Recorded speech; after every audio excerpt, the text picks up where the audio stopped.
कबीर ने तो वानी के लिए ताइक्वांडो सीखने का भी सोच लिया था। इनफैक्ट बेचारा इतनी मेहनत कर रहा होता है, इतना दर्द सह रहा होता है और वानी भी ये सब कुछ देख रही होती है। वानी की फ्रेंड उससे कहती भी है कि देखो कबीर तुम्हारे लिए मेहनत कर रहा है, कितना कुछ कर रहा है। तो वानी कहती है कि पर वो जो लिटिल प्रिंस उसकी लाइफ का था। तो कबीर की वानी की फ्रेंड उसे समझाती है कि लिटिल प्रिंस का क्या भरोसा है, तुम जानती भी नहीं हो उसको, वो कहाँ है, कैसा है, उसने शादी भी कर ली होगी अब तक।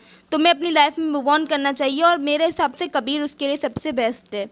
वानी को भी कहीं ना कहीं ये बात समझ में आ रही होती है। वो अपने दिल और दिमाग में एक लड़ रही होती है, उसे कबीर के प्यार पर ना भरोसा नहीं हो रहा होता है, लेकिन कबीर के इतने स्ट्रगल देखकर अब उसे भरोसा होने लगा था। कुछ 3-4 बाद कबीर तो भैया तैयार था, उसे लगने लगा था कि वो तो एक्सपर्ट ही बन गया है। और जब वानी उससे मिलने आती है वो कहती है कि अच्छा अब तो तुम तैयार हो क्या, जिस पे कबीर बोलता है हाँ अब मैं तुम्हें भी टक्कर दे सकता हूँ। तो वानी कहती है ऐसी बात है, 4 महीने में तुम मुझे टक्कर दे रहे हो, चलो इसी बात पे कंपटीशन हो जाए, एक बैटल हो जाए। उन दोनों को आमने सामने देखकर सेक्रेटरी और उनके दोस्त तो घबरा ही जाते हैं कि कबीर का क्या हाल होने वाला है, क्योंकि बानी ने तो कबीर की बैंड बजा दी थी। बानी भाई एक्सपर्ट है और कबीर न्यू कमर, कैसे ही इसके सामने डट पाता।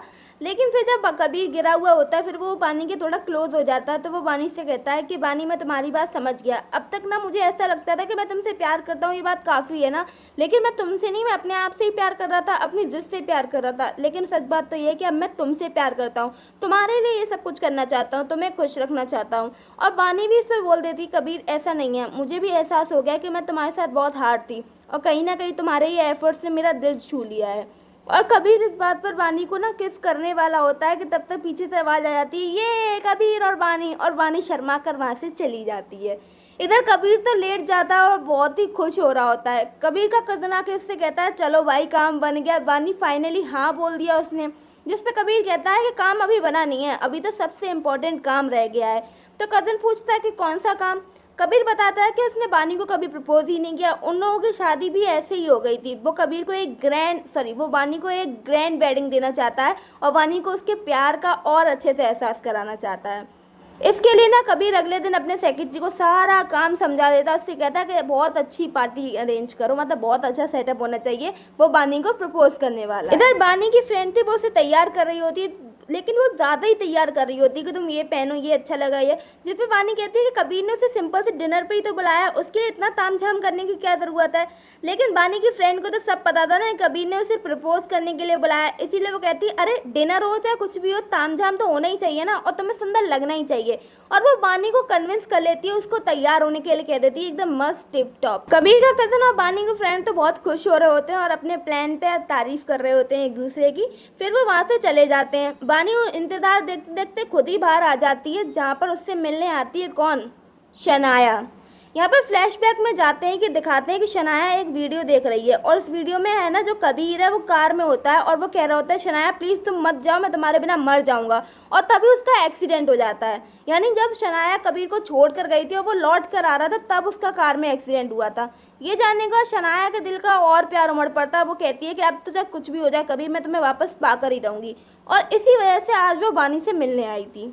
वो बानी को वो वीडियो दिखाती है और फिर उससे कहती है कि देखा कबीर मुझसे कितना प्यार करता था, मैं उसका पहला प्यार हूँ। इनफैक्ट हमने एक दूसरे के साथ 5 साल से रिलेशनशिप में थे। तुम तो उसकी लाइफ में तब आई जब उसका एक्सीडेंट हो गया। अगर कबीर का एक्सीडेंट नहीं होता ना तो वो तुम्हें कभी भी अपनी लाइफ में आने नहीं देता और ना तुम उसके साथ होती। कबीर का पहला और सबसे ज़्यादा गहरा प्यार मुझसे है, ना कि तुमसे। ये सारी बातें बानी को बहुत हर्ट कर रही होती हैं। उसको कहीं ना कहीं ऐसा लगने भी लगता है क्योंकि कहीं ना कहीं उसकी और कबीर की शादी हुई तो कॉम्प्रोमाइज से ही थी ना। वहीं दूसरी साइड जो कबीर है वो बिल्डिंग पे इंतजार कर रहा होता है। पूरी बिल्डिंग बहुत अच्छे से सजी धजी थी। कबीर भी अपने हाथ में रोजेस का बुके लेके खड़ा होता है और रिंग लेके खड़ा होता है और वो इंतजार कर रहा होता है कि बानी का, लेकिन बानी तो आ ही नहीं रही थी। कबीर को इंतजार करते करते 2 घंटे हो गए थे। बानी आते कैसे, क्योंकि इधर जब शनाया ने उसे ये सब बोला तो बानी को बहुत ही गंदा महसूस हो रहा था और वो कहती भी है कि तुम सही कह रही हो, मैं हूँ ही कौन, अगर मैं नहीं होती तो तुम कबीर के साथ होती, क्योंकि तुम कबीर का सच्चा प्यार तो, और कबीर मुझसे प्यार नहीं करता ना, तो वो इन्फेचुएशन ही तो है कुछ टाइम के लिए। एक्चुअली तुम दोनों खुश रहो, मैं तुम दोनों की लाइफ से जा रही हूँ। ऐसा बोल के बानी वहाँ से चली जाती है। इधर कबीर को 4-5 घंटे हो गए थे उस छत पर वेट करते करते, और कबीर ने भी अब हार मान ली थी, इसीलिए वो बुके और रिंग रखकर वहाँ से चला जाता है। बानी गई थी एक वो पब में जहाँ वो शराब पी रही होती है, अपना गुस्सा निकाल रही होती है, वो बहुत ही ज़्यादा दुखी थी। तो उसके पीछे आ जाता है कबीर का कज़न, क्योंकि उसने देख लिया था बानी को वहाँ जाते हुए, और वो उससे बोलता है कि तुम क्या हुआ, कबीर तुम्हारा इंतज़ार कर रहा है। लेकिन बानी ना उसके कंधे पर सर रख लेती है, मतलब वो डिप्रेस थी बहुत ज़्यादा, उसे समझ में नहीं आ रहा होता है, और वो कह रही होती है कि तुम्हारा कज़न एक नंबर का कमीना है, ऐसे ऐसे करके बोल रही होती है। तभी वहाँ पर कबीर आ जाता है, और कबीर बानी और उसके कज़न को ऐसे देखकर कुछ और ही समझने लगता है। इनफैक्ट वो कह भी देता है कि अच्छा, मैं तुम्हारा वहाँ इंतज़ार कर रहा हूँ और तुम यहाँ पर मज़े कर रही हो।